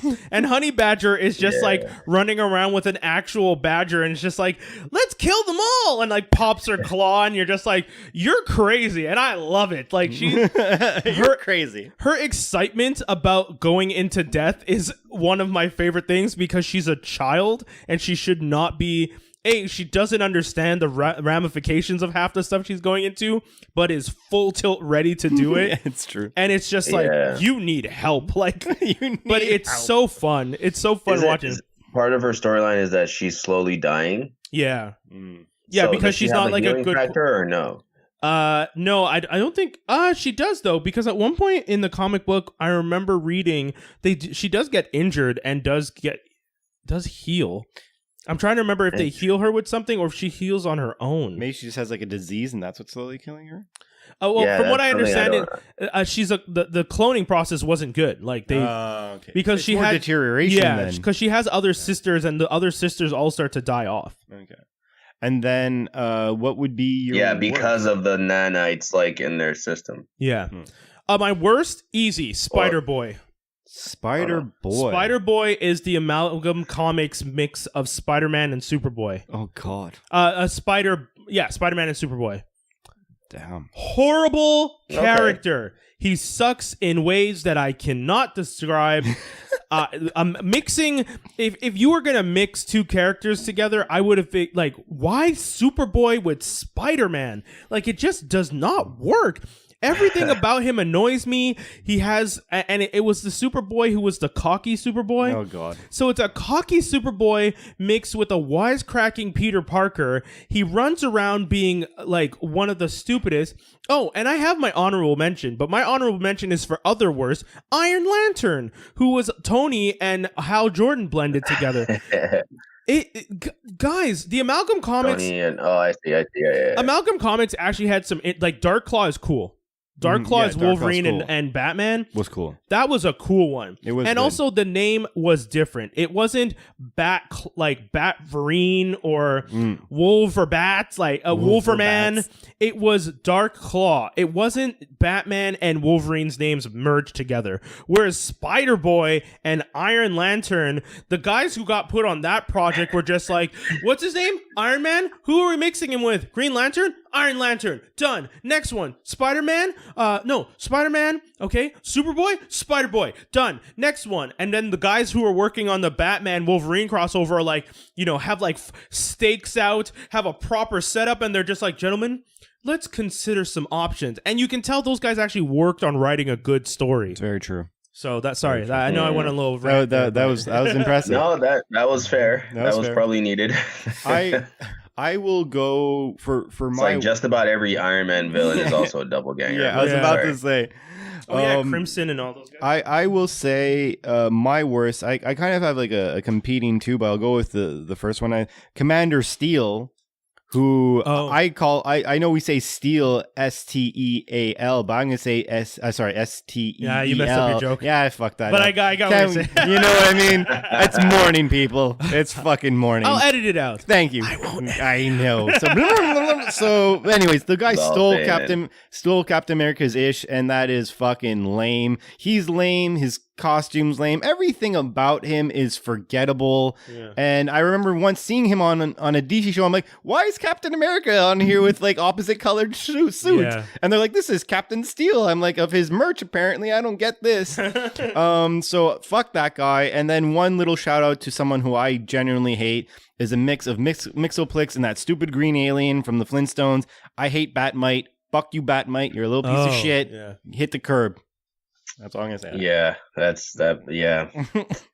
My worst. I'm gonna go to the Wolverine side of things also, but as my worst though, I'm gonna go with Dakin. Oh, okay. Ooh. Yeah, that's a doppelganger mimic That's son, annoying brat of an asshole. He's like the long lost son of Logan. That no one cared about. Logan down to kill him. He has two claws that came out from between his knuckles, and then he has one from his wrist, which was very weird looking, and I'm not sure why no one's tried to like pull it off because there's not very much like skeletal support in that area. It's like those people get born with an extra finger. You're like, Yeah, it's odd. I love that Toby goes for the like full on scientific, like, if you look at the framing of the body in that area, the bones should. it made no sense to me. Like when I saw, I was like, what's the point of this one? Like Laura at least has anyway. Yeah. I think he wore brown and yellow costume, right? Yeah, he stole his original costume, which wasn't too bad. Yeah. Which should come back in my opinion. He also had like this weird like Ed Hardy tattoo on his arm, which is silly. I mean, listen, at the end of the day, he was very silly. I get the reason why, and he stuck around for some reason, but to me, that's one of my worst, just because he was like a try-hard, unnecessary sort of, let's come up with something new and fresh, and this was not it. It was new, it just wasn't fresh. No, it wasn't fresh. And then, okay, so I guess we're good with the B.F.W. So before we go into the our final thoughts. Is there any specific comparisons of the comic book to the TV show that we should highlight? Any major differences or similarities that you guys want to like highlight? On my end, I think the one major thing that I liked about the show was that we got to flesh out the characters more. Yeah. I think the comic book, which is funny because usually a comic book would be where you could flesh out the characters more, but instead the first 6 issues is kind of just like jumpstart, get into the fight. And whereas the TV show took its time to be like, this is Billy Butcher, this is his life, this is what he does. This is Huey. This was his life. This is what he did. Homelander. This was his life. Homelander was a pretty big part of it. Maeve got a full, actual, developed story of a character. Honestly, I think going through the politics. Yeah, that's the thing. They all actually got a build up and like character development, whereas in the comic book, they don't, and that's something that annoyed me. And yes, I was actually going to mention that the biggest difference that I liked, but also didn't like. I like in the comic book that there's soups everywhere. I don't like that in the TV show it's only in America. I feel like that's very classic American storytelling to make yourself the center of the universe, and that bothered me because the whole idea of like, oh, I've been secretly developing soups in other countries to be our enemies, so that the military, that whole like military aspect is all those things were like the extra American things. Like America loves the military, America loves being the center, and like, funny enough, isn't Seth Rogen one of the producers on this show? I think so, yeah. Oh, really? I didn't know that. Yeah, and it's like, homie, you're Canadian. Don't forget. Like, that stuff like that. Well, the thing is, like, for me, one thing I like that the show did, and I guess it's more because, again, they got to be a bit more fluid. They got to, like flesh out things a little bit more. Yeah. Just, like, the concepts of really, like, I found in the comic book, it was only like, okay, these people are perverts or they want money. Whereas, like, you got to really see, like, some people wanted fame and the reason what people would do for fame, the politics of, like, well, if we are selling superheroes as, like, a service, how that would be affected in our day-to-day. You know, I thought there was, like, those things were kind of cool. And you got to see a little bit more of the manipulation of things through the TV show. Like how, for example, like, oh, they tried to save a plane of people, but we fucked up. So we're going to change that around and be like, well, had you guys called us, we would have been able to do this right away and not have problems. Just like how, like, oh, the president doesn't like us. We need a president that likes superheroes. Cool. I'm going to go kill him. Like, you know, like, I thought they were able to, like, one side was like, it made you process it better and you got to see other sides, where the other side, less detailed, but more extremes. That's how I would say that, those differences. And which case resulted in my opinion, doing doing the same story, completely different ways, but both got the message across the same way. Like, if someone told me, like, would you be able to say that it was a complete mimic of the No. like, you wouldn't, I'd say no. They changed a lot, yeah. I'd say they changed a lot, but did they keep every essence of every character and everything that was going on? Yes. I would say for the most part, and yes. in some parts expanded on them. Yeah. Like the female, as they refer to, definitely gave her a lot more of a story. Yeah, and I like that. Yeah, well, I mean, we'll say, I was going to say, like, at the end. Everyone, even Black Noir, who barely does or says anything, I felt like I got a pretty decent glimpse into who he is in the TV show. When he's like on the rooftops, like running around, you're just like, oh, okay, this dude's badass. Like, that was so. Black Noir is dope. What was it? Who is it that he fights? He was fighting the female. Yeah. Okay. Yeah. And he acted like, and she's powerful. He thought he killed her. That's why he left. Yeah. That's dope. And she came back to life because she has a healing factor, apparently. And also, you got to see a bit of his personality. Like when he was at they were at a fundraiser or whatever, and there's a guy playing piano, and he looks at him, and he sits down, and he's like, yes, and he's just like basically pushing him off, like, I'm gonna take the piano. Yeah, there's like a comedic angle, which was cool. Yeah. All right, so I guess we'll just go into the review. So it's going to be a 3-part review since we were doing several angles. So the first part would be a rating of the comic book, a rating of the TV show, and then a quick who did it better. You could talk about specific angles, or you could say it as a whole. So I will say for the comic book, for me, I'm giving this honestly, I don't want to give it I'm giving it like a 4.75. This one really, like, I was that much. We're talking out of 5. Out of 5. Hot damn. Because but for me, it's just because I really liked the storytelling. it made me want to know more about all the characters, not just one, every single character. The drawing was great. It was like shocking, yes. Perverse, yes. But like still like it. Oh, at the end of every issue, I was like, I kind of want to read the next one.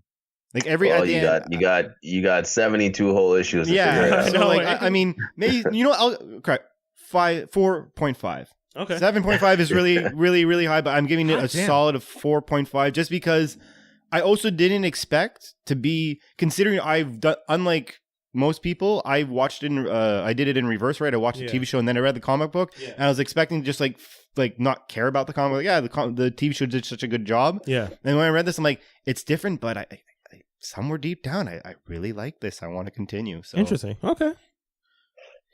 Toby. You want me to go? Yeah, the pacing was definitely jarring when as someone who's new to this, or if you don't really read like violent graphic novels, just be prepared jumping into it, because it does not hold back right off the bat. But it's something, because of how shocking it is. You're like, I wonder where this is going, because the story makes sense, and you want to find out more as to why the boys are who they are and where they're going. I'm going to give this a 4 out of 5. Okay. Yeah. The art is incredible. It tells a lot without saying a lot, to me. So I think that's a huge plus when it comes to comic books and graphic novels. Yeah. You didn't give your show. Right? No, we'll do I was going to say we'll do the comic books first and then the show. That's what I was going to do, but it's fine. Yeah, for me, the comic book is like a 3.5. Ooh, wow. Yeah, I like the comic book a lot. Having read it when I read it and read it when I read it again a little bit later when I decided to start reading it again, and then reread it now. Each time, like the first time I was like, oh, this is a little too much. The second time I was more able to handle the story they were telling, and I was just like, okay, I could see what's going on, and I was just like, this is cool. And reading it this time was just like, wow, there's like a lot of stuff now that has me thinking like about the world we live in and what was trying to be said and so on and so forth. But that's the thing, which is, so I think I'm on the same boat as you. Sorry to jump in, but I felt like I have the same feeling about, like, every time I've read it so far has felt new because I've read it in different eras. Yeah. So like it was like reading it for the first time each time. Yeah. But because of the underlying story and where we're at now, I don't know if I credit Garth enough with like having that foresight to want to tell that kind of story, or just because he just wanted to be a male chauvinistic misogynist and kind of like, this is the story I want to make and that's it. Yeah. Reading it this time after having watched the show, because I rate the show so high, I don't know if I can rate the comic book at the same level, because even if it, like, in the comparison, it could have been a bit more sophisticated about the language. I think a lot of it was unnecessary, and like it was almost like much. It was just like one step over much, to the point where like you're like, it's a little cringy. It's like sometimes when I remember the first time reading it being like, man, who wrote this? Then the second time reading it being like, Jesus, like this is just like a teenager's wet dream if he could just write a comic. And it was the same thing I said about when I read Punisher. It feels like a really immature person writing a like dark story and just throwing in every wishful thought about how women should treat them, how he wants to treat women. And then when I read it this time and having watched the show, I was just like, yeah, the way they told it in the show and the way they used the characters in the similar situations without disrespecting them to the same level, but still making the same point. It's just like, yeah, when you wrote the comic, I don't think you needed to go this way. And that's the thing. Yeah. I always felt that way, but now that I've seen someone else in a different medium take it in that direction and still tell the same story without going as far, I'm like, oh, you definitely could have done it a different way. And that's one of the reasons that I feel like it's a 3 for me. I think your life experiences does inform what you like as you get older, or the younger you are, right? It does affect what you take away from something. Yeah. And I think that if you had asked you maybe like 10 years ago, you would have been different. If you asked me the first time in 2010, where I was shocked by it, I probably would have still given it a high grade because it shocked me, but I did like the comic book. Yeah. Because which is why it has such a high rating still, I think. Yeah. Still 3 on 5. That's still pretty good. Well, I mean, on 15, it's 11.5 on 15 between us. So that's good for comic book. And then quickly, the show? Oh, for the show, it's like easily 4.5, maybe almost a 4.75. I'm actually giving it a solid 5. Yeah. Oh. because the show was perfect balance of all the aspects of everything. Yeah. Every single time I like 10 minutes before the ending of the episode, I was like already like, okay, it's 1:00 in the morning. Do I have another time Yeah. to watch another episode? And then I realized that whenever someone asked me about it, I'm like, just watch it. Stop doing what you're doing and watch it. So Yeah. I could see that one. It's definitely close to a 5 to me too, but I'm gonna give it because I always want to leave room for improvement. Yes, that's it. Yeah. I'm just gonna go 4.7. We're the professors at school that's like the highest you can get is a 95, and Exactly. every student talks about like he doesn't give A pluses. that's you guys. I'm the guy. Yeah. I'm like, bribe me. Yeah. Just you'll get the.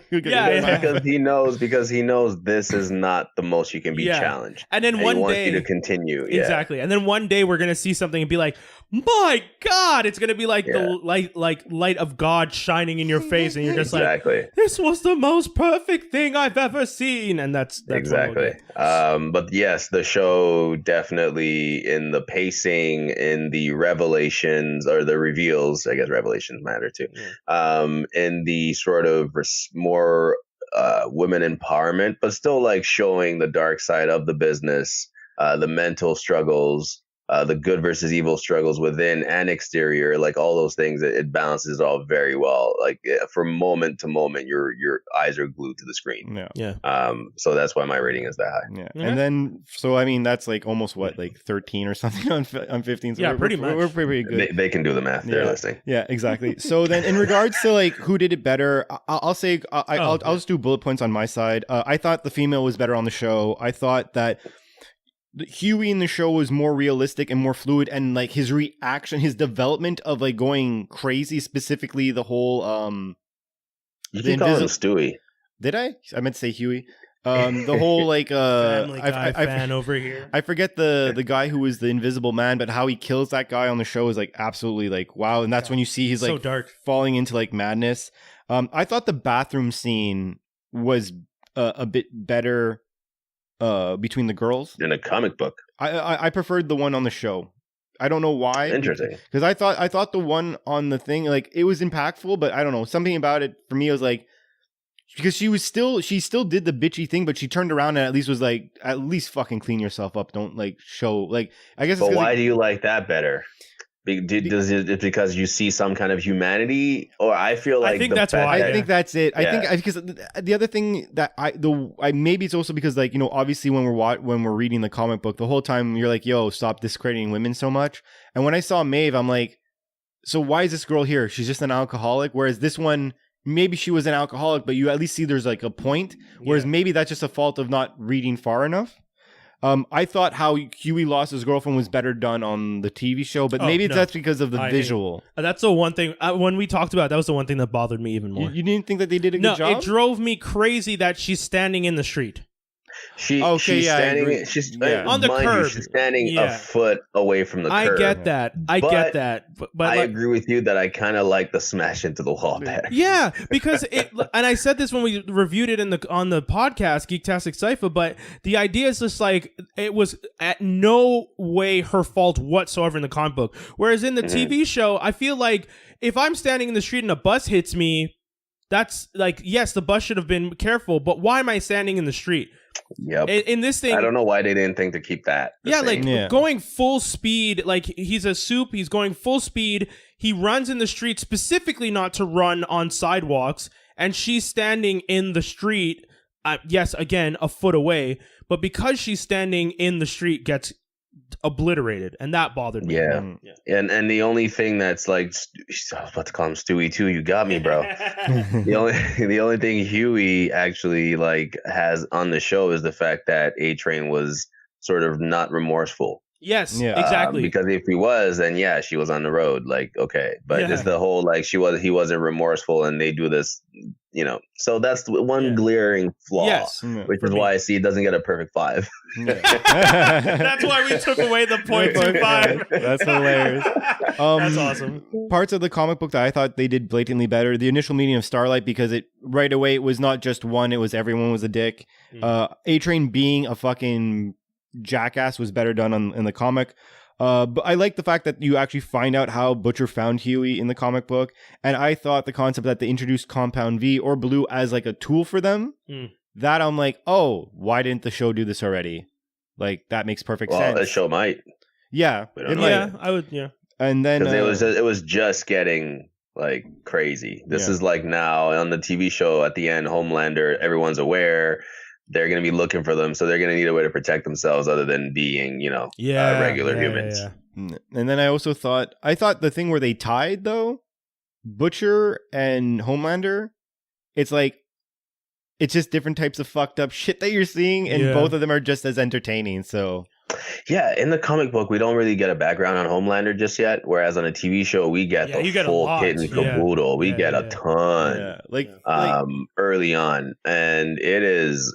I'm like, oh, no shit, he's a villain. Like, no. But that's the thing. Yeah. That's one of the things.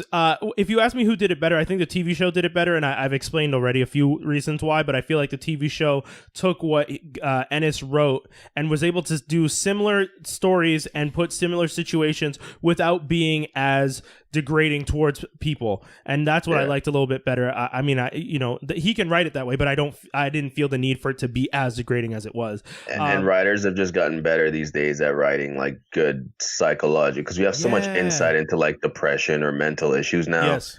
That you have no choice. Like, how could you write that worse? Anyway, it was written very well. And I like the other thing I like some of the stuff, like the depiction of how powerful Compound V or Blue is in the TV show seemed more interesting to me than in the comic book. In the comic book, it's just like, it soups you up, and he can like now smash a soup's face in with a headbutt.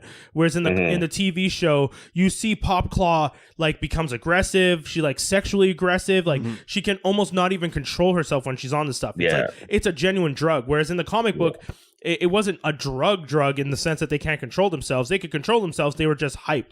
Huey not being able to control his strength was because he'd never done it before.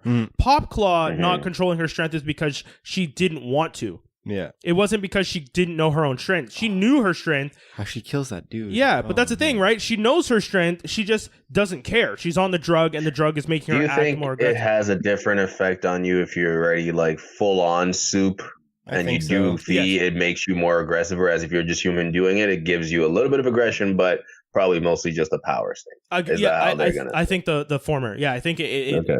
Yeah, I think when you're taking it, you get a lot of aggression if you're already a soup. Okay, yeah.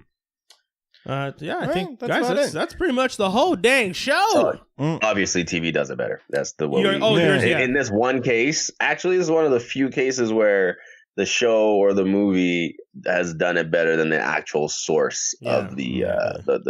I could agree that for me. I agree with that, but for me, it's by the ever so slightest margin so far. Okay, that's fair. Okay, yeah. I mean, you rated yours pretty high. Yeah. Well, I was really impressed with the comic book. I didn't think it was gonna be as good as I thought it was gonna be. That's fair. Yeah. It may have been shock value for me though. It's always interesting when someone reads a comic book after a show. It's like when you read a book after, like what I guess books is different because the image of the character is depicted, so it's hard not to ignore that image in your head. But when you're reading the comic book, was it easy for you to see the characters as themselves in the comic book, or did you keep still picturing like Carl Urban as Billy? I mean, obviously Huey was really easy because he looks completely different. Yeah, true. For all the other characters, like the female, the Frenchie, or the Frenchmen in this one, because he only calls them Frenchie in the TV show, and Mother's Milk, blatantly different. Like I got a different feel. Butcher, the thing that was surprising for me, I didn't necessarily see Carl, or like I didn't hear his voice or anything, but I saw like, I was able to see like the mannerisms and stuff. But I thought like for him, it was just like, it actually made me more feel like Carl Irving hasn't even started, like he's not even scraped the personality yet. Like I feel like he's holding stuff back. Yeah. Like when you're reading, you're like, man, this is a lot more fucked up. So like, how much more fucked up are they on the show? He does some pretty like questionable things on the show. Maybe not as like glaring as like I don't give it. Like, okay, on the show he does a good job of fooling us like it does Huey. Oh, we're 100%. Huey. Yeah, I know. 100%. Right? He shows us sort of a good side, but at the end of the day, all the decisions he makes are selfish. Yes. In the end of the show, you realize he's by himself. Yes. Yeah. Or he's still doing things behind everyone's back. Like he just 100. Doesn't care. Whereas in the comic books, like they don't care to put that facade of I care. you right away know as a reader, oh, he's just using Huey. Whereas on the TV show, he's using both of us, the viewer and Huey. Yeah. And then as we start to get more insight into him and Huey as well at the same time. That's that was a good read. That's probably one of my favorite reads in a while. Yeah. Definitely everyone should check it out. Yes. And I mean, that's pretty much the whole not young show. children. No.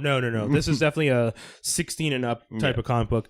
Also, if you want to see what I'm talking about how ridiculous his thighs look, I'm serious. This is no joke. Issue number 3, page 1, third panel. I sent it to you guys in the chat to take a look. I think Toby's a little. I just think it's crazy. A little envy. I think he's a little. People who draw because he looks like Popeye's arms. I think like you're a little. It's insane. I think you're a little jelly. I think that's really what it is.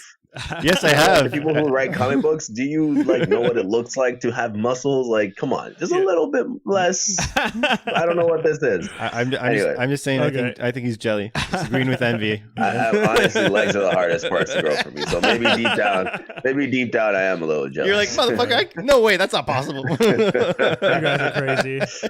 Trying to look like a Homelander. Well, guys, that's canon on FranklinArmstrong.com. We'll leave you with that line. Out here trying to look like Homelander. We'll be back with more episodes. This is the first episode. This is one of the first episodes in season 3. We have a few more that we've already recorded that hopefully you guys have gotten to enjoy. And there's going to be way more coming, and a few more crossovers where we do comics versus television shows. So we're going to be doing a few more of those. But yeah, switching things up in season 3. Yeah, that's pretty much it, guys. Thank you so much for tuning in to another edition. Make sure you follow us on all our social media. It's in the description. If you are one of our patrons and you're watching the live the video, we appreciate you for being a patron, and we hope you enjoyed the video. If you are interested in being one of our patrons, go to FranklinArmstrong.com and click on the That's Canon or Geektastic Cypher pages, as there will be information on those pages about how to become a patron. That's it. That's all, guys. Thank you so much for tuning in. We are out. Peace. Deuces.